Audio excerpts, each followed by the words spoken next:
أعوذ بالله من الشيطان الرجيم بسم الله الرحمن الرحيم ما كان محمد أبا أحد من رجالكم ولكن رسول الله وخاتم النبيين وكان الله بكل شيء عليما يا أيها الذين آمنوا اذكروا الله ذكرا كثيرا وسبحوه بكرة وأصيلا هو الذي يصلي عليكم وملائكته ليخرجكم من الظلمات إلى النور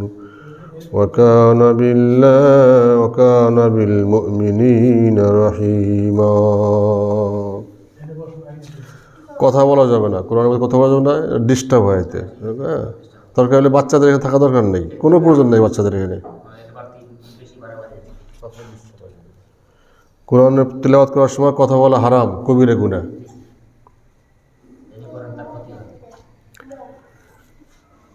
সকলে এদিকে খেয়াল করেন, বাচ্চাদের দিকে কেউ খেয়াল করবেন না। ইন্নাল হামদুলিল্লাহ আসসালাতু ওয়াসসালামু আলা রাসূলিল্লাহ ওয়া আলা আলিহি ওয়া সাহবিহি আজমাইন, আম্মা বাদ। উপস্থিত দিনদার, পরহেজগার, ইমানদার মুসল্লি ভাইরা, আসসালামু আলাইকুম রহমতুল্লাহ। আল্লাহ রাব্বুল আলামিনের নিকটে লাখ কোটি শুকরিয়া যে আল্লাহ রাব্বুল আলামিন আমাদেরকে দুনিয়ার হাজারো ফিতনা ফাসাদ থেকে মুক্ত করে আল্লাহর পবিত্র ঘর মসজিদে আসার, বসার, কোরআন হাদিসের আলোকে কথা বলার, কথা শোনার, ইবাদত বন্দেগী করার তৌফিক দান করেছেন। এই জন্য আল্লাহ পাকের নিকটে জোরে সোরে শুকরিয়া আদায় করছে, আলহামদুলিল্লাহ। সকল দরুদ ও সালাম সেই বিশ্বনবী মুহাম্মদুর রাসূলুল্লাহ সাল্লাল্লাহু আলাইহি ওয়াসাল্লাম প্রতি, যিনি দো জাহানের বাদশাহ, যিনি বিশ্ব মানবতার মুক্তির দূত, যিনি গোটা পৃথিবীর মানুষের পথ প্রদর্শক, যিনি রহমাতুল্লিল আলামিন। সে আল্লাহ রসুলের প্রতি আমরা দরুদ এবং সালাম পেশ করছি। আল্লাহুম্মা সাল্লি আলা মুহাম্মদ ওয়া আলা আলি মুহাম্মদ কামা সাল্লাইতা আলা ইব্রাহিম ওয়া আলা আলি ইব্রাহিম ইন্নাকা হামিদুম মাজিদ। আল্লাহুম্মা বারিক আলা মুহাম্মদ ওয়া আলা আলি মুহাম্মদ কামা বারাকতা আলা ইব্রাহিম ওয়া আলা আলি ইব্রাহিম ইন্নাকা হামিদুম মাজিদ। আজকে আপনাদের সামনে সূরা আহজাবের 40 নম্বর আয়াত থেকে তেলাওয়াত করা হয়েছে। তা 40, 41, 42, 43 এই 4টি আয়াত আপনাদের সামনে তেলাওয়াত করা হয়েছে এবং এই 4টি আয়াতের সংক্ষিপ্ত তাফসির, ব্যাখ্যা, শানে নজুল, প্রেক্ষাপট আপনাদের সামনে আলোচনা করা হবে ইনশাআল্লাহ। রব্বি ইশরাহ লি সাদরি ওয়া ইয়াসসির লি আমরি ওয়াহলুল উকদাতাম মিন লিসানি ইয়াফকাহু কওলি। 40 নম্বর আয়াত কি? মা কানা মুহাম্মাদুন আবা আহাদিম মির রিজালিকুম ওয়ালাকিন রাসূলুল্লাহি ওয়া খাতামান নবিয়্যিন। মুহাম্মদ সাল্লাল্লাহু আলাইহি সাল্লাম তোমাদের মধ্যে কোনো পুরুষের পিতা নন, বরং তিনি আল্লাহর রসুল এবং শেষ নবী, আখিরি নবী, খাতামুন নবিয়্যিন। সুবহানাল্লাহ। যেসব মুনাফিক রসুল পাক সাল্লাল্লাহু আলাইহি সাল্লামের প্রতি অপবাদ দিয়েছিল যে মুহাম্মদ সাল্লাল্লাহু আলাইহি সাল্লাম দেখো কত বড় চরিত্রহীন, যে সে তার নিজের পুত্রবধূকে বিয়ে করছে, নাউজুবিল্লাহ। তা এই কথা বললে মানুষ তো একটু বিভ্রান্ত হবেই, নাকি? স্বাভাবিক বিভ্রান্ত হবেই। আমাদের বর্তমান যুগেও যদি কেউ তার পুত্রবধূকে বিয়ে করে, তাহলে সবাই ঘৃণা করবে, সমালোচনা করবে, এটাই স্বাভাবিক। কিন্তু আসলে তো সে তার পুত্রবধূকে বিয়ে করে নাই। পুত্রবধূকে বিয়ে করছে, সে তার একজন মানে গোলাম হিসেবে যাকে হযরত খাদিজা রসুলের কাছে তাকে দিয়ে দিয়েছে, হযরত খাদিজাতুল কুবরা রাদিয়াল্লাহু তাআলা আনহা তিনি গোলাম হিসাবে যায়েদ ইবনে হারেসাকে ক্রয় করছিলেন এবং হযরত খাদিজার সঙ্গে রসুলের বিবাহ হওয়ার পরে হযরত খাদিজা এই গোলামটাকে রসুলকে দান করছেন।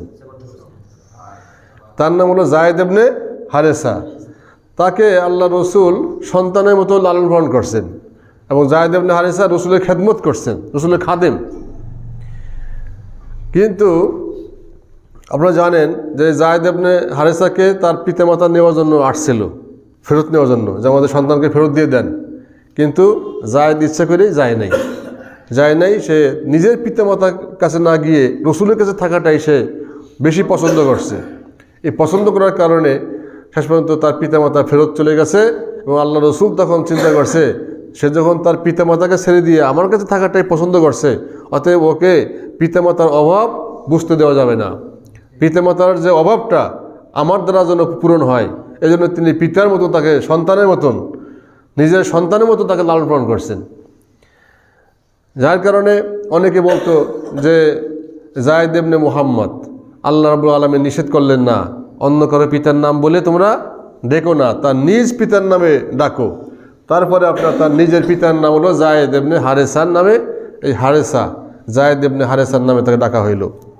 এবং এক পর্যায়ে আরবে তখন একটা এই কুপ্রথা চালু হয়ে গিয়েছিল যে মানুষ এরকম পালক পুত্র, পালক কন্যা, তারপরে ধর্মমা, ধর্মপিতা, এইগুলো আপনার সমাজে তখন চালু হয়ে গেছে এবং এইটাকে তারা নিজের সন্তানের মতন তারা মনে করত। এই প্রথাকে নষ্ট করার জন্য আল্লাহ রাব্বুল আলামিন রসুলের মাধ্যমেই তিনি এই আইনটা জারি করলেন। কি জারি করলেন? আল্লাহ রসুলকে বললেন যে যেহেতু যায়েদ তার স্ত্রী জয়নাবকে তালাক দিয়ে দিয়েছে, অতএব হে রসুল আপনি জয়নাবকে বিয়ে করবেন। নির্দেশ কার? আল্লাহ রসুল ইতস্তত করতেছিল যে কি করবে। কারণ এটা মানুষ ভালোভাবে নেবে না, সমাজে বিভ্রান্ত সৃষ্টি হবে। এমনি রসুলের প্রতি মানুষ খেপা, রসুলের বিরুদ্ধে বদনাম গেয়ে বেড়াচ্ছে যে রসুলকে মোহাম্মদ পাগল, সে মোহাম্মদ কবি, মোহাম্মদ জাদুকর, বুঝতে পারছেন? এই ধরনের নানাবিধ কথাবার্তা মানুষ এমনি বলতেছে সমাজে। তারপরে যদি আবার পুত্রবধূ, যাকে মানুষ মনে করে পালক পুত্র, তার ছেড়ে দেওয়া, তালাক দেওয়া স্ত্রী জয়নাবকে যদি বিয়ে করে, তাহলে তো একেবারে এমনিই হলো নাচুনি, তারপর হলো ঢোলের বাড়ি, এমনি ছাই, তারপর হলো বাতাস, বুঝতে পারছেন? এই জন্য আল্লাহ রসুল ইতস্তত করতেছিল কি করবে না। কিন্তু আল্লাহ বলছে যে না, আমি আল্লাহর সিদ্ধান্ত আপনাকে মানতেই হবে। আমি যখন কোনো সিদ্ধান্ত দিয়ে দেই, সেই সিদ্ধান্ত আর পরিবর্তন হয় না, আমার সিদ্ধান্ত মানতেই হবে। আপনি গোটা পৃথিবীর কোনো মানুষকে ভয় করবেন না। ভয় করবেন কাকে? ভয় করবেন আল্লাহকে। এই জন্য এই মুনাফিকরা অপবাদ দিয়েছিল যে মুহাম্মদ সাল্লাল্লাহু আলাইহি ওয়াসাল্লাম তার পুত্রের স্ত্রীকে বিবাহ করেছেন। এই কথাটা কি সত্য না মিথ্যা? মিথ্যা। এই কথাটি সম্পূর্ণ মিথ্যা, এই কথাটি সম্পূর্ণ বানোয়াট এবং অবাস্তব, ভিত্তিহীন। এই ভিত্তিহীন যে কথাটা, যে ভিত্তিহীন, এই কথাটাই আল্লাহ এই আয়াতের মধ্যে বুঝাইছে। এই আয়াতের মধ্যে তিনি বুঝাইছেন যে মা কানা মুহাম্মাদুন আবা আহাদিম মির রিজালিকুম, মুহাম্মদ সাল্লাল্লাহু আলাইহি সাল্লাম তোমাদের কোনো পুরুষের পিতা নন। তোমরা যাকে যায়েদের পিতা মনে করতেছো, যায়েদের পিতা তো মুহাম্মদ না। যায়েদের পিতা কে? হারেসা, মুহাম্মদ ইবনে যায়েদ ইবনে হারেসা। তাহলে তোমরা কেন তার পুত্রবধূ বানাও? সে তো মুহাম্মদের পুত্র না, অতএব পুত্রবধূ হওয়ার তো প্রশ্নই আসে না। এই আয়াতের শুরুতে এই ঘোষণা রয়েছে যে মুহাম্মদ সাল্লাল্লাহু আলাইহি সাল্লাম তোমাদের মধ্যে কোনো পুরুষের পিতা নন। অতএব তোমাদের এই কথাটা সম্পূর্ণ কি? মিথ্যা, বানোয়াট, ভিত্তিহীন, অবাস্তব। হযরতে খাদিজা রাদিয়াল্লাহু আনহার ঘরে তার 3 পুত্রের জন্ম হয়। সেই পুত্রের নাম, একজনের নাম হচ্ছে কাসেম, 2 নম্বর হচ্ছে তাইয়েব, 3 নম্বর হচ্ছে তাহের। এবং এই 3 জনেই অতি শৈশবে তাদের সকলের মৃত্যু হয়ে যায়। কেউ বেঁচে নাই, 3 জনের কেউ বেঁচে নাই, সবাই মৃত্যুবরণ করছে। এই জন্য কোনো পুরুষ লোকের পিতা মুহাম্মদ সাল্লাল্লাহু আলাইহি ওয়াসাল্লাম এখন নাই, আছে? তার 3 জন ছেলে জন্মগ্রহণ করছিল রসুলের ঘরে, 3 জন ইন্তেকাল করছে। হ্যাঁ, শিশু বয়সে মারা গেছে। এখন রসুল কোনো বালকের পিতা নন, কোনো পুরুষের পিতা নন, তার কোনো পুরুষ সন্তান নাই, এখন আর আছে নাই। এই জন্য আল্লাহ বলতেছেন মা কানা মুহাম্মাদুন আবা আহাদিম মির রিজালিকুম, মুহাম্মদ সাল্লাল্লাহু আলাইহি ওয়াসাল্লাম তোমাদের কোনো পুরুষের পিতা নন। এমনিভাবে হযরত মারিয়া কিপ্তিয়ায়ের ঘরে একটা শিশু সন্তানের জন্ম হয়েছিল, তার নাম ছিল ইব্রাহিম। সেও ওই দুগ্ধপানের বয়সে ইন্তেকাল করছে। তারা কেউ সাবালক অবস্থায় পৌঁছায় নাই, সকলে শিশু অবস্থায় মারা গেছে। অতএব এখন আর মুহাম্মদ সাল্লাম কোনো পুরুষের পিতা নন। কথা ঠিক আছে? আল্লাহ যা বলছেন সম্পূর্ণ ঠিক।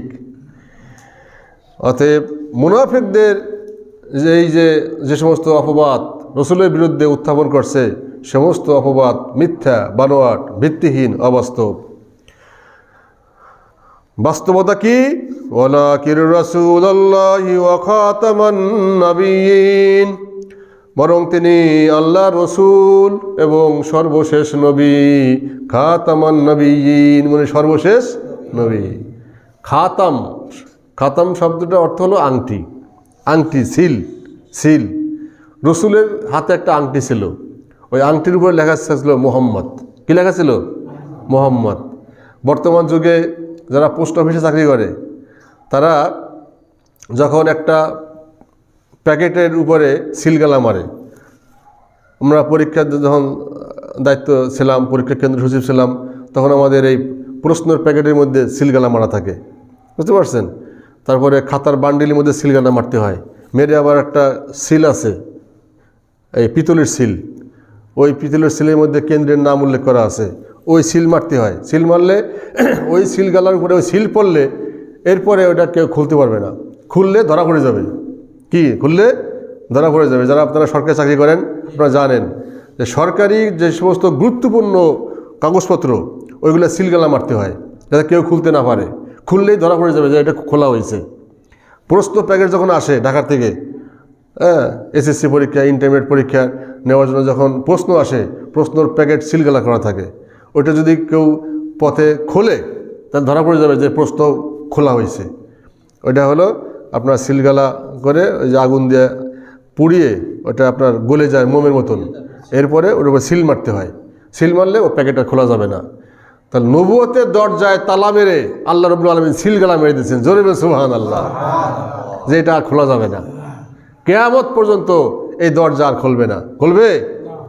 নবুয়তের দরজা বন্ধ,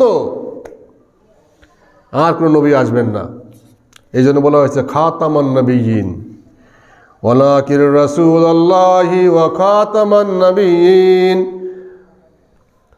বরং সে মুহাম্মদ আল্লাহর রসুল এবং সর্বশেষ নবী, শেষ নবী, এরপরে আর কোনো নবী আগমন করবেন না। মুহাম্মদ সাল্লাম শুধু নবী নন, তিনি সর্বশেষ নবী এবং সর্বশ্রেষ্ঠ নবী।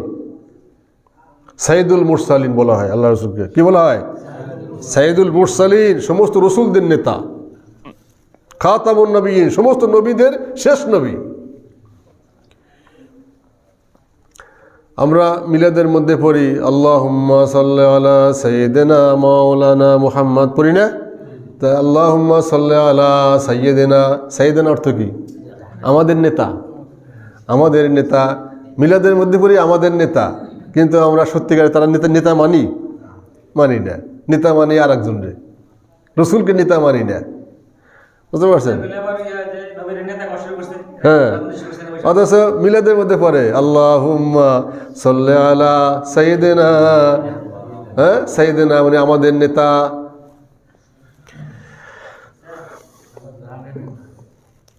বুখারী শরীফে একটি হাদিস এসেছে যে বিশ্বনবী মুহাম্মদ রাসূলুল্লাহ সাল্লাল্লাহু আলাইহি ওয়াসাল্লাম ঘোষণা করেছেন যে আমি শেষ নবী, আমার পরে আর কোনো নবী হবে না। হযরত মুসা আলাইহিস সালাম যদি জীবিত থাকতেন তাহলেও তিনি আমার অনুসরণ করতে বাধ্য হতেন। সুবহানাল্লাহ। মুসা আলাইহিস সালাম যদি জীবিত থাকতেন আমার অনুসরণ করতে বাধ্য হতেন। কে বলছে? আল্লাহ রসুল। নবুয়তের চিরসমাপ্তি সত্ত্বেও নবুয়তের মিথ্যা দাবিদার দাজ্জালরা আসবে, বনী ইসরায়েলদের পয়গম্বরগণই হয় তাদের পরিচালনা করতেন, তাদের একজনের অবর্তমানে আরেকজন আসতেন, কিন্তু আমার পরে আর কেউ নবী আসবে না, অবশ্য খলিফা জন্মগ্রহণ করবে। এটা বুখারী শরীফের মধ্যে হাদিসটা আসছে। খলিফা হবে, যেমন ইমাম মাহাদি আসবেন, হ্যাঁ, তিনি খলিফা হবেন। খলিফা মানে প্রতিনিধি। ঈসা আলাইহিস সালাম আসবেন, তিনি আল্লাহ রসুল ছিলেন না? আল্লাহ রসুল ছিলেন, কিন্তু তিনি এখন জীবিত আছেন। তিনি ওই ইমাম মাহাদি যখন আসবেন তার পরপরই আপনার ঈসা আলাইহিস সালামও আসবেন, এবং ঈসা আলাইহিস সালামের হাতে এই দাজ্জাল নিহত হবেন। এবং ঈসা আলাইহিস সালাম আসবেন, তিনি নবী হিসেবে আসবেন না, তিনি নবী হিসেবে আসবেন না, তিনি আসবেন উম্মত হয়ে আসবেন। সুবহানাল্লাহ। তিনি নবুয়ত দাবি করবেন না, এবং তিনি শেষ নবী মুহাম্মদ রাসূলুল্লাহর যেই শরীয়ত, সেই শরীয়ত মোতাবেক জীবনযাপন করবেন।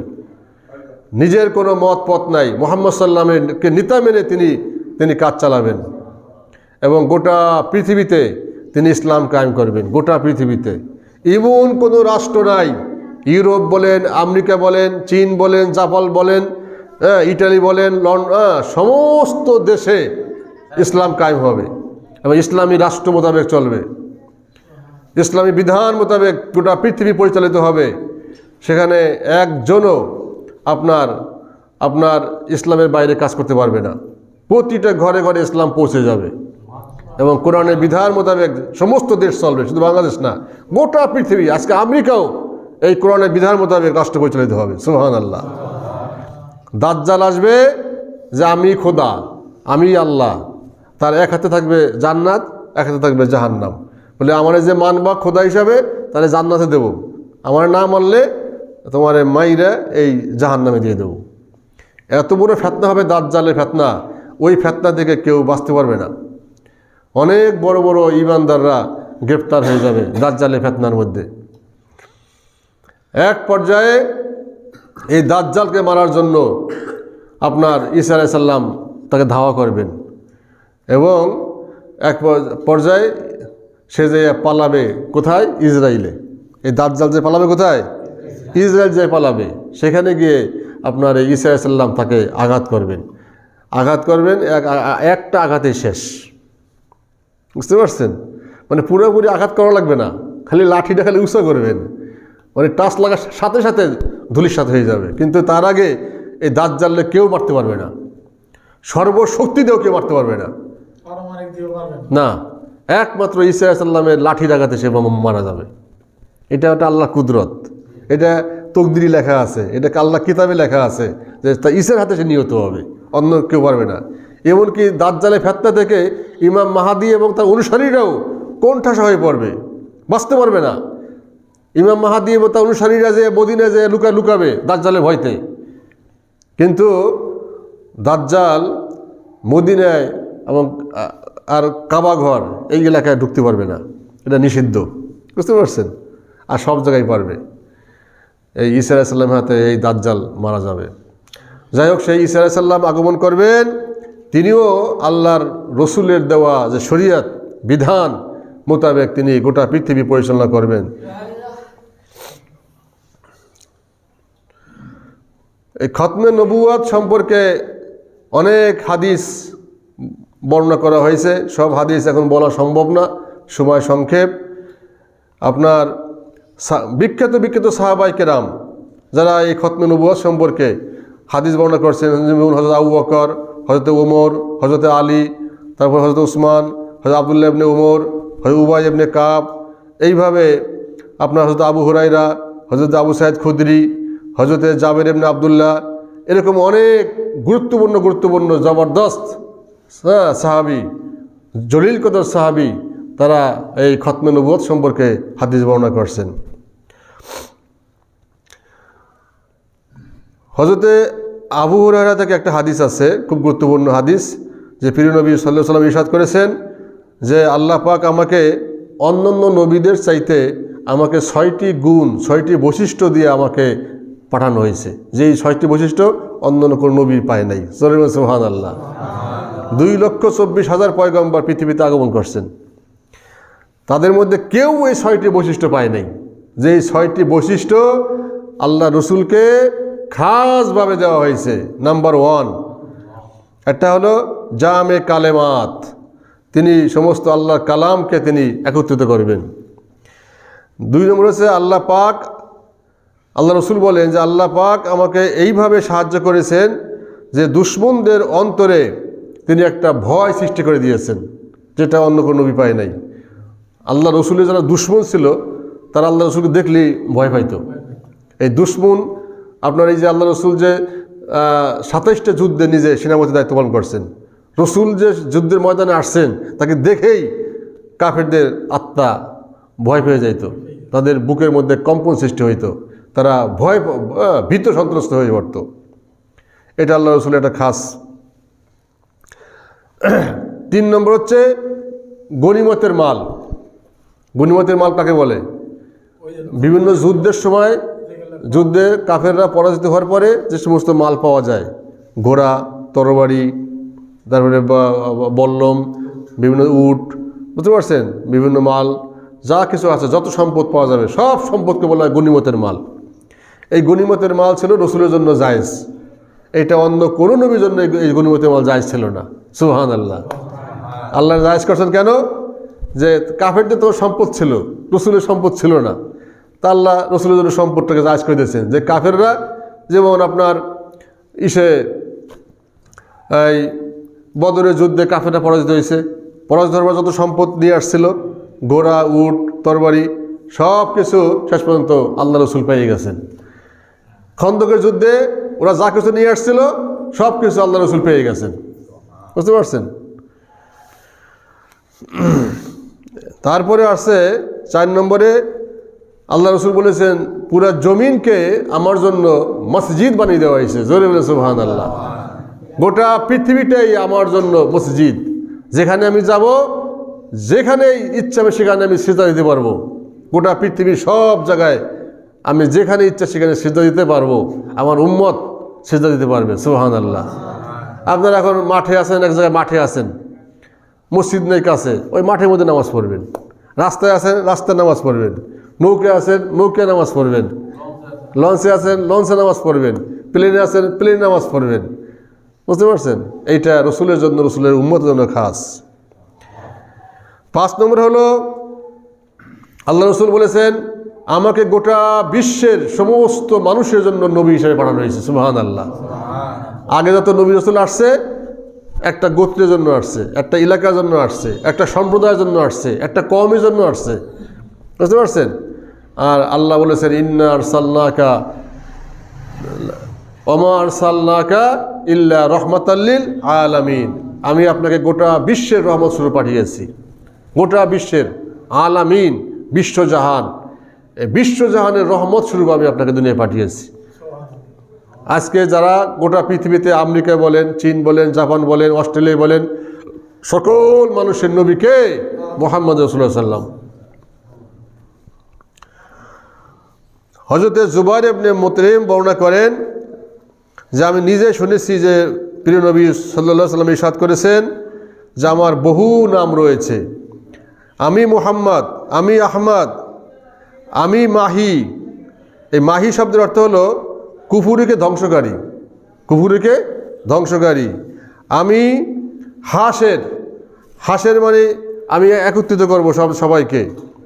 আমি আকিব, আকিব শব্দের অর্থ হলো আমি সকলের শেষে আগমন করব। আকিব, আমি সকলের শেষে আগমন করব। 2,24,000 পয়গম্বর চলে গেছে, অতিবাহিত হয়ে গেছে, লক্ষ লক্ষ বছর অতিবাহিত হয়ে গেছে। একেবারে কিয়ামতের পূর্বে শেষ জমানায় আসছে মুহাম্মদ রাসূলুল্লাহ সাল্লাল্লাহু আলাইহি সাল্লাম। এরপরে আর কোনো নবী আসবে না, এরপরে কিয়ামত।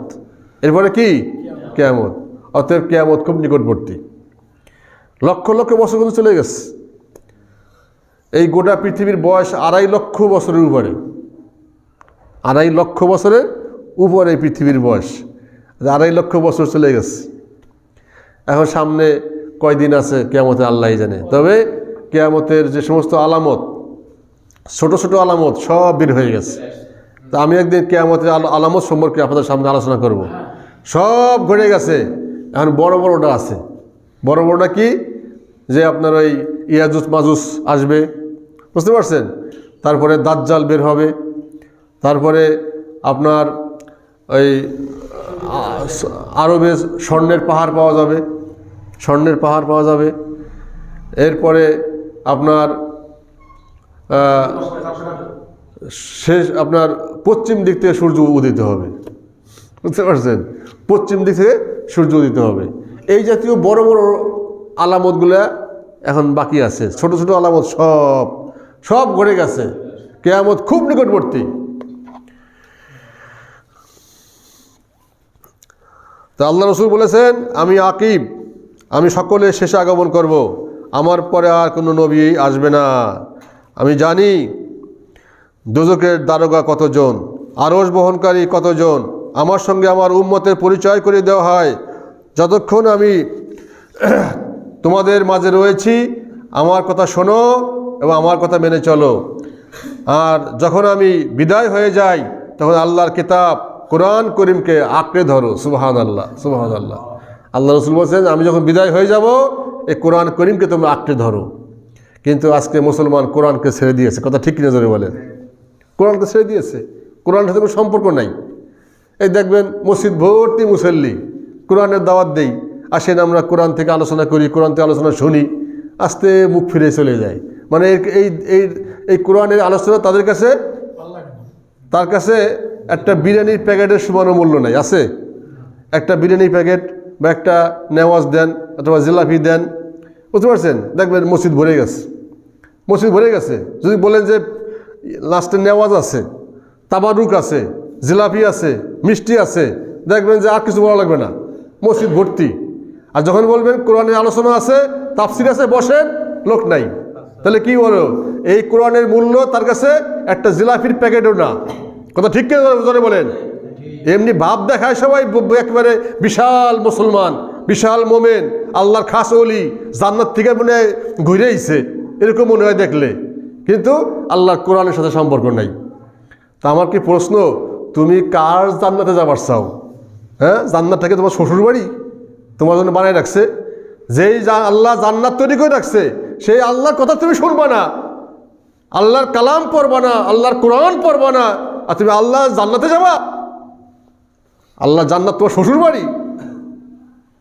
দুঃখ লাগে, বুঝছেন? দুঃখ লাগে। কিন্তু তারপর কিছু বলি না। কেন বলি না জানেন? যে আমার তো দায়িত্ব দাওয়াত দেওয়া, আমি তো দাওয়াত দিয়ে দিছি, আমার দায়িত্ব শেষ।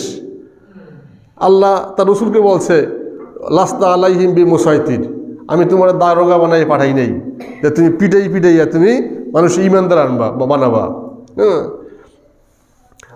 তুমি যাকে পছন্দ করো তাকে তুমি ইমানদার বানাতে পারবা না, হিদায়াত করতে পারবা না। কার কথা? আল্লাহর কথা। আল্লাহ তার রসুলকে বলতেছে, ইন্নাকা লা তাহদি মান আহবাবতা। কি হামেশা কোরআন আয়াত না? ইন্নাকা লা তাহদি মান আহবাবতা, তুমি কখনোই যাকে পছন্দ করো তাকেই তুমি হিদায়াত করতে পারবা না, হিদায়াত করতে পারবা না। হিদায়াতের চাবিকাঠি আমার হাতে, বুঝতে পারছেন? অতএব এটা কিয়ামতের শেষ সময়, তো আখিরি জমানা। এই আখিরি জমানায় মানুষ কোরআনকে বর্জন করবে, কোরআন ছেড়ে দেবে, কোরআনের সাথে কোনো সম্পর্ক থাকবে না। এইটাই কিয়ামতের একটা আলামত, তাই দেখতে পাচ্ছি, বুঝতে পারছেন? আজকে লক্ষ লক্ষ মুসলমান, কোটি কোটি মুসলমান, আপনি ভালো করে প্রশ্ন করেন, জিজ্ঞাসা করেন, আপনি পরীক্ষা নেন, সূরা ফাতিহাটা পড়তে পারে না, সূরা ফাতিহার অর্থ জানে না।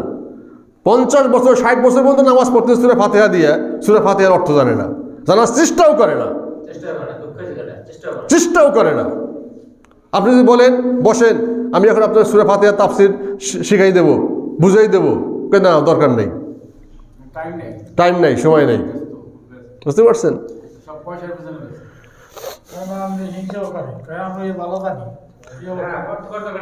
তা এখন কথা হলো যে এই আল্লাহ রসুল বলছেন যে আমি চলে যাচ্ছি, আমি বিদায় হয়ে যাব, কিন্তু আল্লাহর কিতাবকে তোমরা আঁকড়ে ধরো, বুঝতে পারছেন? যাই হোক, প্রিয় নবী সাল্লাল্লাহু আলাইহি সাল্লামের শরিয়াত পূর্ণ পরিণত হয়েছে। সর্বকালে সকল মানুষের জন্য এই শরিয়াত প্রযোজ্য। বাস্তবের অগ্নি পরীক্ষায় বারে বারে পরীক্ষিত হয়েছে এই শরীয়ত। নবুয়তের যাবতীয় গুণাবলী তারই মাঝে পরিসমাপ্তি লাভ করেছে। আল্লাহ সুবহানাহু ওয়া তাআলা তাকে পূর্ণাঙ্গ দিন, পরিপূর্ণ জীবন ব্যবস্থা দান করছেন। পূর্ণাঙ্গ দিন, পরিপূর্ণ জীবন ব্যবস্থা দান করছেন। কাকে? আল্লাহ রসুলকে। এই যে ইসলাম, এটা কি পরিপূর্ণ জীবন ব্যবস্থা না? পরিপূর্ণ জীবন ব্যবস্থা। এর মধ্যে কোনো ফাঁক ফোকর নাই। ইসলাম এমন একটা জীবন ব্যবস্থা যে এর মধ্যে এমন কোনো দিক নাই যে দিক ইসলামে নাই। এটা ইহুদিদের ধর্মের মতো না, খ্রিস্টানদের ধর্মের মতো না, হিন্দুদের ধর্মের মতো না, এটা ওই যে বৌদ্ধদের ধর্মের মতো না যে তাদের ধর্ম হলো একবার অনুষ্ঠান করলেই ধর্মের দায়িত্ব শেষ। সপ্তাহে একদিন আপনার প্যাগোডায় গেলে, সপ্তাহে একদিন ওই আপনার গির্জায় গেলেই দায়িত্ব শেষ। খ্রিস্টানের সপ্তাহে একদিন যায় গির্জায়। কি কথা ঠিক আছে নি? গির্জায় একদিন যায়, রোববার যায়, সানডে একবার যায়, বাস তাকে ধর্ম শেষ। ওই গির্জার থেকে বের হওয়ার পরে 24 ঘন্টা সে তার নিজের মত মতো ইচ্ছা মতো কাজ করবে। ওখানে ধর্ম নাই, ওই জায়গায় ধর্ম নাই। কিন্তু ইসলাম ধর্ম তার ব্যতিক্রম। কেমন ব্যতিক্রম? এখানে কোনো দিন নাই, দিবস নাই, 24 ঘন্টা, 24 আওয়ার্স, সকাল থেকে সন্ধ্যা পর্যন্ত, সন্ধ্যা থেকে ভোর পর্যন্ত 24 ঘন্টা আপনাকে ইসলামের দেখানো পথে আপনাকে চলতে হবে। ইসলামের দেখানো পথ ছাড়া অন্য কোনো পথে আপনি চললে আর মুসলমান থাকলেন না, আপনি কাফের হয়ে যাবেন। আপনি কিভাবে খাবেন, কিভাবে শোবেন, কিভাবে ঘুমাবেন, কিভাবে কৃষিকাজ করবেন, কিভাবে আপনি ব্যবসা করবেন, কিভাবে চাকরি করবেন, কিভাবে আপনি দেশ চালাবেন, কিভাবে রাষ্ট্র চালাবেন, কিভাবে সমাজ চালাবেন, কিভাবে পরিবার চালাবেন, এমন কোনো দিক নাই যেই দিকে ইসলাম বর্ণনা করে নাই। অর্থাৎ ইসলাম একটা কমপ্লিট কোড অফ লাইফ, এর মধ্যে কোনো অপূর্ণতা নাই। তার মধ্যেও কিছু মুসলমান ইসলামকে আংশিক বানাইছে। আংশিক কেমন আংশিক? তারা মসজিদে আসে, মসজিদে এসে তারা যেইভাবে নামাজ পড়া দরকার ঠিক সেইভাবেই পড়ে। এখানে কিন্তু কোনো কাটছাট করে না, এখানে নিজের কোনো মত নাই। ইমাম সাহেব যেইভাবে পড়ায় ওইভাবেই পড়ে। ইমাম সাহেব পড়ায়, মনে করে ঈশার নামাজ পড়েছে 4 রেকাত, আর কেউ এসে বলে যে আমি পড়বো 5 রেকাত, কি বলেনি, বা আমি 3 রেকাত পড়বো। এখানে কোনো রাজনীতি নাই, এখানে ইসলাম যা বলে তাই। মসজিদে আসার পরে ইসলামে কি আছে তাই মানে। মসজিদ থেকে বের হওয়ার পরে যখন সে ব্যবসা করতে যায়, বলে এই জায়গা ইসলাম তুমি ঢুকতে পারবা না, এখানে আমি আমার মত মতো ব্যবসা করব। আমি মালে ভেজাল দেব, আমি মাপে কম দেব, আমি দামে উল্টাপাল্টা করব, আমি এখানে মিথ্যা কথা বলবো, 50 টাকার মাল 200 টাকা বিক্রি করব। ইসলাম তুমি দূরে থাকো, তুমি দূরে থাকো। তারপরে যখনই আপনার চাকরি করতে যাবে সেখানে বলবে ইসলাম তুমি এখানে আইসো না, আমি তো এখানে ঘুষ খাবো, তুমি এখানে বিদায়, আউট। হ্যাঁ, ওই জায়গায় ইসলাম নাই। তারপরে আপনার রাজনীতি করতে যাবে, ওখানে বলে খবরদার এখানে তো তুমি নিষিদ্ধ। রাজনীতির মধ্যে কি ইসলাম নিষিদ্ধ, এখানে আসাই যাবে না। এখানে আমি আমার নিজের মতবাদ অনুযায়ী, নিজের আইন অনুযায়ী আমি আমার ব্যক্তি, পরিবার, সমাজ, রাষ্ট্র চালাবো। এখানে ধর্ম টেনে আনা যাবে না। কি কথা ঠিক কিনা? বলে না গেলে বলে বলে এখানে ধর্ম টেনে আনা যাবে না, সব জায়গায় ধর্ম আনা যাবে না, ধর্ম আলাদা। ধর্ম খুব পবিত্র জিনিস, খুব পবিত্র জিনিস। ধর্ম শান্তির ধর্ম। এখানে কেন এনে অশান্তি সৃষ্টি করো তোমরা? কি বলেন? এই জায়গা টেনে এনে অশান্তি সৃষ্টি করে না। কিন্তু আল্লাহ কি বলে দেখেন, আল্লাহ রাব্বুল আলামিন বলতেছেন, আল-ইয়াওমা আকমালতু লাকুম দীনাকুম, আমি তোমার জন্য তোমাদের দিনকে পরিপূর্ণ করে দিলাম। ওয়া আতমামতু আলাইকুম নি'মাতি, এবং আমার নেয়ামতকে তোমাদের জন্য পরিপূর্ণ করে দিলাম। ওয়া রাদিতু লাকুমুল ইসলাম দীনা, আর ইসলামকে তোমাদের জীবন ব্যবস্থা হিসাবে আমি ঠিক করে দিলাম, সন্তুষ্ট হয়ে করে দিলাম, আমি রাজি হলাম। এখানে ইসলামকে তোমাদের জন্য আমি জীবন ব্যবস্থা হিসাবে মনোনীত করলাম। তাহলে আল্লাহ এখানে বলছে আল ইয়াউমা আকমালতু লাকুম, আকমালতু লাকুম, কথাটা বোঝার চেষ্টা করেন। আল ইয়াউমা আকমালতু লাকুম দীনাকুম, আমি তোমাদের দিনকে পরিপূর্ণ করে সৃষ্টি করলাম, পরিপূর্ণ। এখানে কোথাও কোনো গ্যাপ নাই। গ্যাপ আছে? আংশিক আছে? আল্লাহ বলছে পরিপূর্ণ, ইসলাম পরিপূর্ণ। এখন যদি আপনি বলেন ইসলামের মধ্যে সমাজনীতি নাই, ইসলামের মধ্যে অর্থনীতি নাই, ইসলামের মধ্যে রাজনীতি নাই, তাহলে কি ইসলামকে পরিপূর্ণ হইল? হইল না। তাহলে যে ব্যক্তি বলবে ইসলামের মধ্যে সমাজনীতি নাই, অর্থনীতি নাই, রাজনীতি নাই, পররাষ্ট্র নীতি নাই, আন্তর্জাতিক নীতি নাই, তাহলে তো সে মুসলমানই না, সে তো কাফির হয়ে যাবে। কথা বললে সে তো এই আয়াতকে অস্বীকারী হবে। কি বলেন? সেই আয়াতকে অস্বীকারী হবে, সে কাফের। আল্লাহ বলছে যে আল-ইয়াউমা আকমালতু লাকুম দীনাকুম, আমি তোমাদের জন্য তোমাদের দিনকে, দিন মানে কি? জীবন ব্যবস্থা। জীবন ব্যবস্থা, সকাল থেকে সন্ধ্যা, সন্ধ্যা থেকে ভোর পর্যন্ত তুমি তোমার জীবন কিভাবে চালাবা, ওইটা হলো জীবন ব্যবস্থা, আমি তোমাদের পরিপূর্ণ করে দিলাম। এমন কোনো সাইড নাই যে সাইডে যে বলতে পারেন এই সাইডে ইসলাম নাই, এই সাইডে ইসলামের বিধান নাই। এই কথা বলা ক্ষমতা কারো আছে? আগে একবার বলা হইতো, যখন ইসলামী ব্যাংক করা হইল, তখন তারা বলতো ইসলামী আবার ব্যাংক হয় কীভাবে, ইসলামী আবার ব্যাংক হয় কীভাবে? সুদ ভিত্তিক ব্যাংক চলতেছে গোটা পৃথিবীতে, সুদবিহীন ব্যাংকিং পৃথিবীতে আবার চলে কীভাবে? এটা মানুষ বুঝতোই না যে সুদবিহীন আবার ব্যাংকিং কীভাবে হয়। তাই ইসলামী ব্যাংক প্রথম পথ দেখাইছে যে সুদবিহীন ব্যাংকিং কীভাবে করতে হয়, আমাদের কাছে শেখো। যখন ইসলামী ব্যাংক গোটা পৃথিবীর মধ্যে নাম করছে, গোটা পৃথিবীর মধ্যে 1 নম্বর ব্যাংকে পরিণত হয়েছে, তার নাম যশ খ্যাতি চৌধুরী ছড়িয়ে পড়ছে, এবং দেখে সমস্ত মুসলমান এমনকি হিন্দুরাও এখন ইসলামী ব্যাংকে ভিড় জমায়। বুঝতে পারছেন? এখন অন্যান্য যত ব্যাংক আছে তারা সব ব্যাংকে এখন ইসলামী শাখা খুলছে। বুঝতে পারছেন? এরপরে আরও 10টা ইসলামী ব্যাংক হয়েছে, আর অন্যান্য কিছু ব্যাংক আছে তাদের আবার ইসলামী শাখা খুলছে, যে এটা ইসলামী শাখা, এইটুকু ইসলামী মোতাবেক চলবে। কেন খুলছে? তারা দেখছে যে তাহলে আমরা পিছনে পড়ে যাচ্ছি, আমাদের ব্যাংক তো চলে না। ইসলামী ব্যাংকে যাবেন, যাই দেখবেন যে টাকা উঠাইতে গেলে বিরাট লাইন, বিরাট লাইন, মনে হয় যে রেশন দিচ্ছে। হ্যাঁ, আর অন্যান্য ব্যাংকে যাবেন, দেখবেন যে বসে অফিসাররা বসে বসে বসে রয়েছে, সামনে চেয়ারে একজন লোকও নেই। বুঝতে পারছেন? কোনো ভিড় নাই, কোনো লোক নাই, হ্যাঁ, বসে বসে মাছি মারতেছে। হ্যাঁ, তা মানুষ এখন সব শরিয়ার দিকে মানুষ ঝুঁকতেছে। তা দেখেন, তাহলে ইসলামের অর্থনীতিও আছে। কিভাবে অর্থনীতিটা বুঝাই দিয়েছে যে এটা ইসলামী অর্থনীতি। এইভাবে আপনি লেনদেন করবেন, সুদ হবে না, আর এইভাবে লেনদেন করবেন, সুদ হবে। যারা একবার বুঝতে পারছে তারা এখন সুদি ব্যাংকে লেনদেন করে না, তারা সুদ খায় না। কেন খায় না? সুদের হলো 73টা গুনাহ, তার মধ্যে সবচেয়ে ছোট গুনাহ হলো নিজের মাকে বিয়ে করা। বুঝতে পারছেন? আর যে সুদ খায়, সুদ দেয়, সেজন্য আল্লাহর সঙ্গে যুদ্ধ করলো। কোরআনে আয়াত, কোরআনে আয়াত, সেজন্য আল্লাহ তার রাসূলের সঙ্গে যুদ্ধ ঘোষণা করলো। তো যারা বুঝতে পারছে তারা এখন সুদ খায় না, সুদ দেয় না। এখন এই জন্য ওই সমস্ত সুদবিহীন ব্যাংকিং, সুদবিহীন অর্থনীতি এখন আপনার বাংলাদেশে এখন জয় জয়কার, গোটা পৃথিবীতে জয় জয়কার। যার কারণে আজকে ওই দিকে অন্যান্য ব্যাংকও ঝুঁকছে। বুঝতে পারছেন? অতএব এই দ্বারা বোঝা যায় পৃথিবীর এমন কোনো দিক নাই যেই দিকে ইসলাম নাই, ইসলাম সব দিকে আছে। কিয়ামত পর্যন্ত আর কোনো ব্যক্তিকে নবুয়ত প্রদান করা হবে না, কেননা প্রিয় নবী সাল্লাল্লাহু আলাইহি সাল্লাম প্রবর্তিত শরিয়াত পরিপূর্ণ। শুধু তাই নয়, বরং এর মাধ্যমে পূর্বকালে সকল শরিয়াত বাতিল ঘোষণা করা হয়েছে। এই ওদিক খেয়াল করেন, আপনি ওদিক খেয়াল করেন কি জন্য? আমি বলছি না ওদিক খেয়াল করা যাবে না।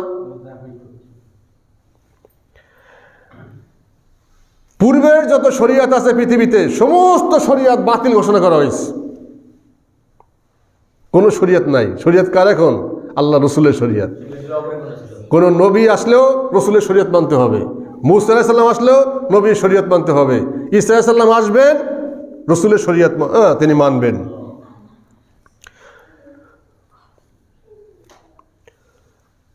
এই জন্য আল্লাহ রসুল বলেছেন, উলামা উম্মতি কাম্বিয়া বনি ইসরাইল, আমার উম্মতের আলেমগণ হবে বনি ইসরাইলের নবীদের মতো। জোরে বলে সুবহানাল্লাহ। আমার উম্মতের আলেমগণ বনি ইসরাইলের নবীদের মতো। সুবহানাল্লাহ, সুবহানাল্লাহ। দেখছেন কত বড় কথা বলছে, রসুলের হাদিস, উলামা উম্মতি, আমার উম্মতের উলামা কা আম্বিয়ায় বনি ইসরাইল, বনি ইসরাইলের আম্বিয়া নবীদের মতো। বুঝতে পারছেন? বনি ইসরাইলের পয়গম্বরদের মতন আমার উলামায়ে কেরাম। তার কারণ হলো, কারণ আল্লাহ এই মর্যাদা কেন দিচ্ছেন, যে বনি ইসরাইলের মধ্যে একজন নবী চলে গেছে, আর একজন চলে আসছে, আবার একই সঙ্গে একাধিক নবীও ছিল, একই সঙ্গে কয়েকজন নবী, 10 জন, 15 জন, 20 জন, 50 জন নবীও একসাথে কাজ করছে। আর এখন রসুল চলে যাওয়ার পরে আর কোনো নবী আসবে না, রসুলের দায়িত্ব পালন করবে কারা? ওলামায়ে কেরাম। এদেরকে বলা হয়েছে নায়েবে রসুল। নায়েবে রসুল, রসুলের প্রতিনিধি। রসুল যে কাজ করেছেন, খেলাফতের দায়িত্ব পালন করছেন, এই ওলামায়ে কেরামদের সে খেলাফতের দায়িত্ব পালন করতে হবে। রসুল যে কোরআনের দাওয়াত দিয়েছেন, কোরআন প্রচার করেছেন, কোরআনের সমাজ গড়ে তুলেছেন, এখন এই ওলামায়ে কেরামদেরকে সেই দায়িত্ব পালন করতে হবে, দাওয়াতি কাজ করতে হবে, কোরআন প্রচার করতে হবে, কোরআনের সমাজ গড়ে তুলতে হবে, কোরআনের রাষ্ট্র গড়ে তুলতে হবে। এই দায়িত্ব ওলামায়ে কেরামের। আর এই দায়িত্ব যদি পালন না করে, তাহলে আর সে ওই বনি ইসরাইলের নবীদের মতো সে মর্যাদা পাবে না। যখনই সে মুহাম্মদ রাসূলুল্লাহ যে দায়িত্ব পালন করছেন, ওই দায়িত্ব যখন পালন করবে, তখনই সে বনি ইসরাইলের নবীদের মতো হবে সে। বুঝতে পারছেন? তার আগে না। প্রিয় নবী সাল্লাল্লাহু আলাইহি সাল্লাম আরও ইরশাদ করেছেন, আমি শেষ নবী, আমার পরে আর কোনো নবী হবে না। আজ যদি মূসাও জীবিত থাকতেন, তিনি আমার অনুসরণ করে বাধ্য হতেন। নবী করিম সাল্লাল্লাহু আলাইহি সাল্লাম সর্বশেষ নবী, তিনি খাতামুন নবিয়্যিন। এ কথাই চির সত্য, কোরআন ও হাদিস দ্বারা এ সত্য প্রমাণিত। আর এটি সমগ্র উম্মতে মুহাম্মাদীর সর্বসম্মত আকীদা, বিশ্বাস এবং সুদৃঢ় প্রত্যয়। সুবহানাল্লাহ। এইটাই আকীদা। এই আকীদা যে লালন করবে না, সে কাফের। আজকে গোলাম মোহাম্মদ কাদিয়ানির অনুসারীরা, কাদিয়ানি গুরু, তারা কিন্তু নামাজ পড়ে, রোজা রাখে, হজ করে, যাকাত দেয়, এবং তারা কালেমা পড়ে, লা ইলাহা ইল্লাল্লাহু মুহাম্মাদুর রাসূলুল্লাহ, পুরো কালেমা পড়ে, আল্লাহ ছাড়া কোনো ইলাহ নাই এবং মুহাম্মদ আল্লাহর রাসূল, এগুলো স্বীকার করে। কিন্তু তারা একটা জিনিস স্বীকার করে না, খালি কোরআনের মধ্যে 4টা অক্ষর, খাতামান, খাতাম, খালিম তামিম, খাতাম, এই 4টি অক্ষর বিশ্বাস করে না। খাতামান নবিয়্যিন, তিনি নবীদের শেষ নবী, এই শেষ নবীটা বিশ্বাস করে না। এইটুক বিশ্বাস না করার কারণে গোটা পৃথিবীর সমস্ত উলামায়ে কেরামরা, সমস্ত মুফতিরা একবারে একমত, এবারে কার কোনো দ্বিমত নাই যে কাদিয়ানি গ্রুপটা কাফের। সুবহানাল্লাহ। হ্যাঁ,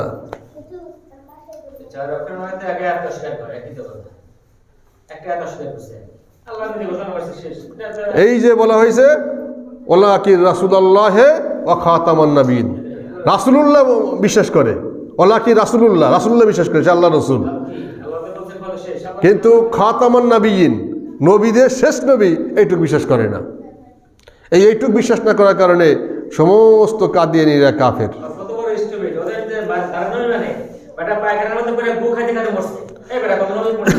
হ্যাঁ, পায়খানার মধ্যে পড়ে বসছে, তারপরে তার নবী কয়। ভাই আমার, যারা নবুয়তের মিথ্যা দাবিদার রয়েছে, তারা মিথ্যাবাদী বলে প্রমাণিত হয়েছে। তারা সাধারণ মানুষের মর্যাদাও হারিয়েছে। নিঃসন্দেহে তারা কাফের, এর মধ্যে কোনো সন্দেহ নাই। আর যারা তাদের অনুসরণ করেছে তারাও কাফের। কাদিয়ানীদেরকে যারা অনুসরণ করেছে তারাও কাফের। এটি উম্মতের সমস্ত উলামায়ে কেরাম সকলের এক, তারাই সর্বসম্মত সিদ্ধান্ত নিয়েছে, সকলেই একই অভিমত। এমনকি আমাদের ইমাম আবু হানিফা রহমতুল্লাহ আলাইহি বলেছেন, যদি কোনো ব্যক্তি কোনো মিথ্যা নবীর সত্য মিথ্যা যাচাই করতেও চায়, তবে সেও কাফের হয়ে যাবে। এখন যদি কেউ গোলাম মোহাম্মদ কাদিয়ানী সে আসলে নবী কিনা এটা যাচাই করতে যায়, সেও কাফের হয়ে যাবে। দেখছেন কত বড় কথা? হ্যাঁ, আল্লাহ রসুল শেষ নবী, এর মধ্যে কোনো সন্দেহ নাই। তাহলে যদি তুমি এখন গোলাম মোহাম্মদ কাদিয়ানী সত্য নবী কিনা মিথ্যা নবী তুমি যাচাই করতে যাও, তাহলে তো সন্দেহ এসে গেল যে মোহাম্মদ আসলে তো শেষ নবী না, তাহলে নবী থাকতে পারে, তাহলে আমি যাচাই করে দেখি। তো যাচাই করতে গেলেও সে কাফের হয়ে যাবে। বুঝতে পারছেন? অতএব মুসাইলাতুল কাযযাব থেকে শুরু করে কুখ্যাত গোলাম মোহাম্মদ কাদিয়ানী পর্যন্ত যে কেউ নবুয়তের মিথ্যা দাবি করেছে, সব ভণ্ড, মিথ্যাবাদী, প্রতারক, কাফের। এরপর যদি কেউ এমন মিথ্যা দাবি করে তবে সেও ভণ্ড, কাফের বলে প্রমাণিত হয়ে যাবে, এর মধ্যে কোনো সন্দেহ নাই। এরপরে আল্লাহ রাব্বুল আলামিন বলেন, ওয়া কানাল্লাহু বিকুল্লি শাইইন আলিমা। আল্লাহ সুবহানাহু ওয়া তাআলা এই সব কিছু সম্পর্কে তিনি সব কিছু জানেন, সব কিছু সম্পর্কে সব কিছু জানেন। কে জানেন? আল্লাহ। আল্লাহ কি জানার কোনো কিছু বাকি আছে? তাহলে আল্লাহ রসুল সব কিছু জানেন। আল্লাহ বললাম আল্লাহ সব কিছু জানেন, সব বিষয়ে সব কিছু তিনি জানেন। অতএব আল্লাহর কথাকে মানতে হবে, আল্লাহর কথায় বিশ্বাস করতে হবে। যেহেতু আল্লাহ বলছেন খাতামুন নবিয়্যিন, অতএব এইটাই বিশ্বাস করতে হবে। আল্লাহ রাব্বুল আলামিন এই সম্পর্কে তিনি সব কিছু সম্পর্কে অবগত, যে কে সর্বশ্রেষ্ঠ নবী হতে পারেন আর কে নয়। আর আল্লাহ তার সম্পর্কে আল্লাহর সিদ্ধান্তই চূড়ান্ত, এরপরে আর তার কোনো সিদ্ধান্ত নাই। আল্লাহ যেখানে বলে দিয়েছে যে মুহাম্মদ সাল্লাল্লাহু আলাইহি ওয়াসাল্লাম ওয়ালাকিন রাসূলুল্লাহি ওয়া খাতামুন নবিয়্যিন, তিনি আল্লাহর রসুল এবং শেষ নবী। অতএব এরপরে আর যাচাই করা কিছু আছে? হ্যাঁ,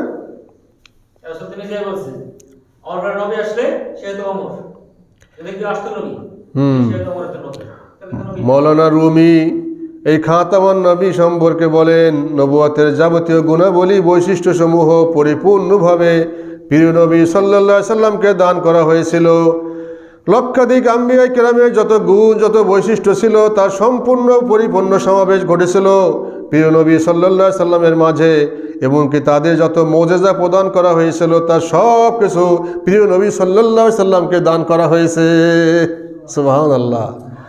যত নবী রসুল, লক্ষাধিক নবী রসুল পৃথিবীতে আগমন করছে, তাদেরকে যত বৈশিষ্ট্য, যত গুণাবলী দান করা হয়েছে, সব বৈশিষ্ট্য, সব গুণাবলী আমাদের প্রিয় নবী মুহাম্মদ রাসূলুল্লাহকে দান করা হয়েছে।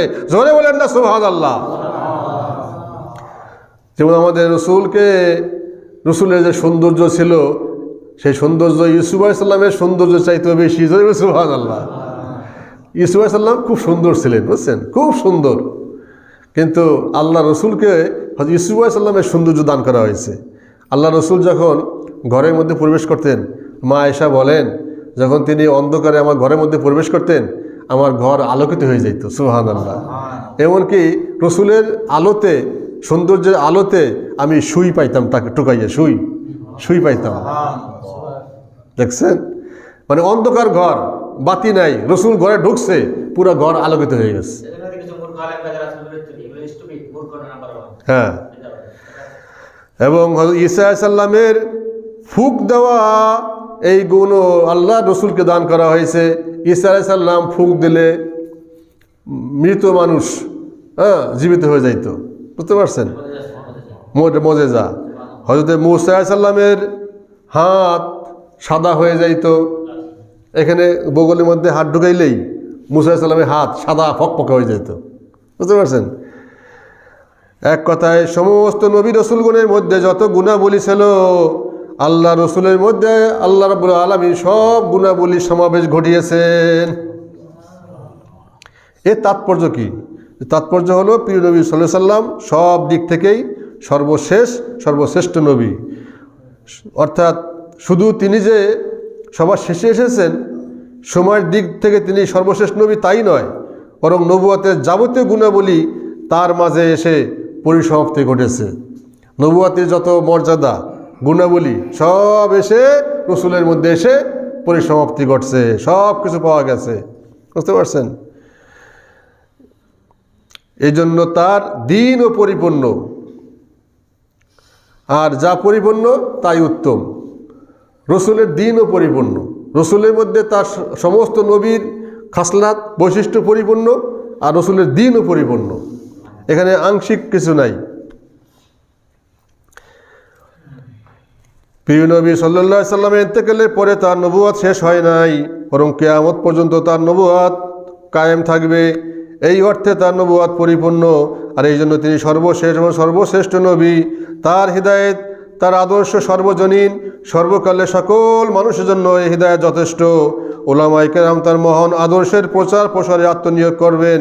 তার নবুয়তের কোনো উত্তরাধিকারী নেই, ওলামায়ে কেরাম তার ইলমের উত্তরাধিকারী, এই জন্য তারপরে আর কোনো নবী হওয়ার প্রশ্নই আসে না। দেখেন, উলামায়ে কেরাম হলো রসুলের আপনার ইলমের উত্তরাধিকারী, অর্থাৎ ইলমের উত্তরাধিকারী। নবী চলে গেছে তো কী হয়েছে? ওই নবী যারা উলামায়ে কেরাম আছে, উলামায়ে কেরাম ওইটাকে কায়েম রাখবেন, জারি রাখবেন। এটা উলামায়ে কেরামের দায়িত্ব। এই দায়িত্ব যারা পালন করবেন না, কাল কিয়ামতের ময়দানে নবী আমাদের রসুল তাকে উম্মত হিসেবে পরিচয় দেবেন না।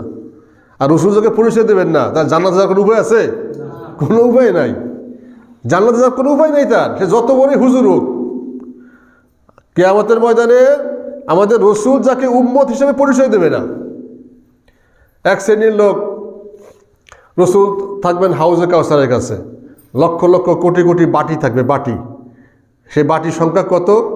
আল্লাহ রসুলকে জিজ্ঞেস করা হয়েছে, আল্লাহ রসুল বলছে আকাশের তারকা যেমন গোনা যায় না, হাউজে কাউসারের বাটিও গোনা যাবে না। এত বাটি, অগণিত বাটি থাকবে, কোটি কোটি কোটি বাটি। সেই বাটি ভরে ভরে হাউজে কাউসারের পানি উম্মতে মুহাম্মাদীকে আল্লাহ রসুল পান করাবেন। রসুলের হাতে ওই এক বাটি পানি যে পান করবে, কিয়ামতের ময়দানে 50,000 বছরে তার পানি পিপাসা লাগবে না। এমনকি ওই সূর্যের তাপ, সূর্য থাকবে মাথার 1 মাইল উপরে, এবং এই সূর্য না, আল্লাহ তখন নতুন এক সূর্য তৈরি করবেন, নতুন সূর্য, যেই সূর্যের তাপ বর্তমানে সূর্য চাইতে 70 গুণ বেশি হবে, 70 গুণ বেশি হবে। তা এই সূর্য আপনার লক্ষ লক্ষ মাইল দূরে, তাই না? লক্ষ লক্ষ মাইল দূরে এই সূর্য, তার তাপে চৈত্র মাসে আমরা 5 মিনিট রোদে দাঁড়াইতে পারি না, আমাদের ছাতা লাগে, তাই না? সেই সূর্যের তাপে। আর এই সূর্যের চাইতে 70 গুণ বেশি তাপ হবে সেই সূর্যের। সেই সূর্য থাকবে মাত্র 1 মাইল উপরে, 1 মাইল, বুঝতে পারছেন? এরকম একটা ছাদ থাকবে সূর্যের, মনে হবে যে আগুন বেরোতেছে, আগুন। তার 12টার দিক দিয়ে সে তাপ দেবে। ওই তাপে পুরা কিয়ামতের ময়দানটা তামার মতন হয়ে যাবে, এবং সেখানে পাড়া দিলে পাও ঠোস পড়ে যাবে। এখনই মনে করে সৌদি আরবে রোদ্রের মধ্যে পাথরের উপর পাড়া লাগলে পা ঠোস পড়ে যায়, এজন্য স্যান্ডেল পায়ে দিতে হয়, তারপরেও পাও গরম হয়ে যায়, তাই না? আর তখন এই তাপে জমিনটা তামার মতন হয়ে যাবে, মনে হয় যে উত্তপ্ত কড়াই।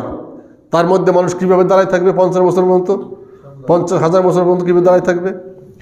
মানুষের ওই তাপে মাথার ঘিলুগুলো টকবক টকবক করে ভাত যেভাবে ফোটে ওইভাবে ফুটবে। মানুষের পানি তৃষ্ণে জিহ্বাটা একেবারে নাভি পর্যন্ত ঝুলে পড়বে। পানি পানি বলে হাসরের ময়দানে চিৎকার শুরু হয়ে যাবে, কেউ পানি পাবে না। ওই সময় উম্মতে মুহাম্মাদীকে আল্লাহ রসুল ডেকে ডেকে নিয়ে পানি পান করাবে, না ওই পানি খাও, পানি খাও, পানি খাও।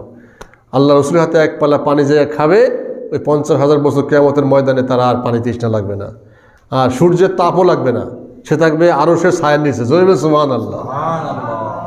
কিন্তু এক শ্রেণীর লোক পানি খাইতে যাবে, ফেরেশতারা বাধা দেবে।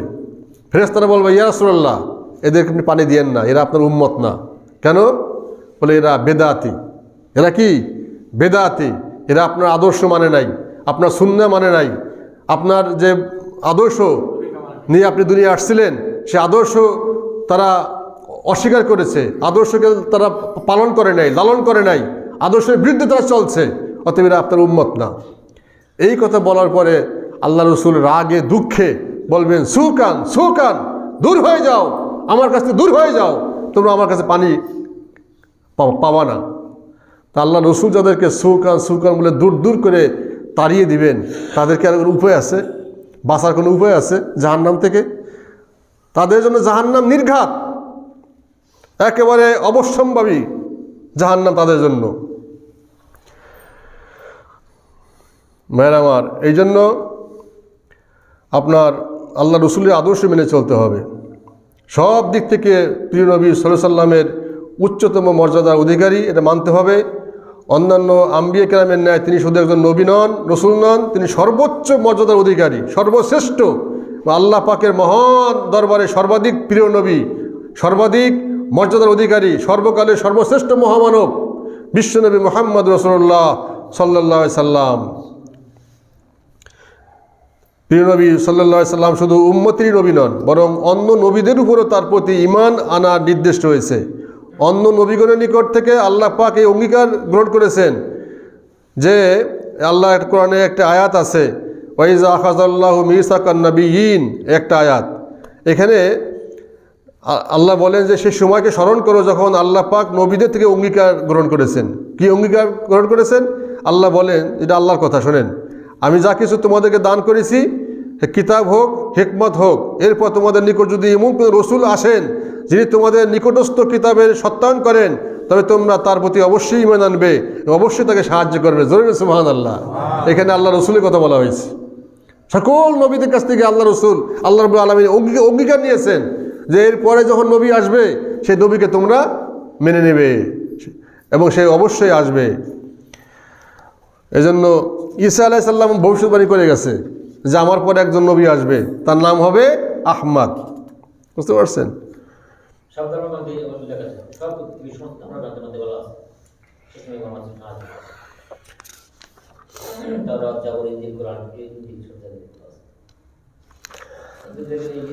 তো আজকে এই পর্যন্ত থাকলো। 4টি আয়াত তিলাওয়াত করছিলাম, 2টি আয়াতে তাফসির করতে পারছি, আর 2টি এখনো রয়ে গেছে। এই 2টি আগামী মঙ্গলবার হবে ইনশাআল্লাহ। এখন থেকে সপ্তাহে 2 দিন হবে, প্রতি মঙ্গলবার, প্রতি শুক্রবার। মনে থাকবে তো? হ্যাঁ, আপনারা সকলে আসবেন। ওয়া আখিরু দাওয়ানা আনিল হামদুলিল্লাহি রাব্বিল আলামিন। আসসালামু আলাইকুম ওয়া রাহমাতুল্লাহ।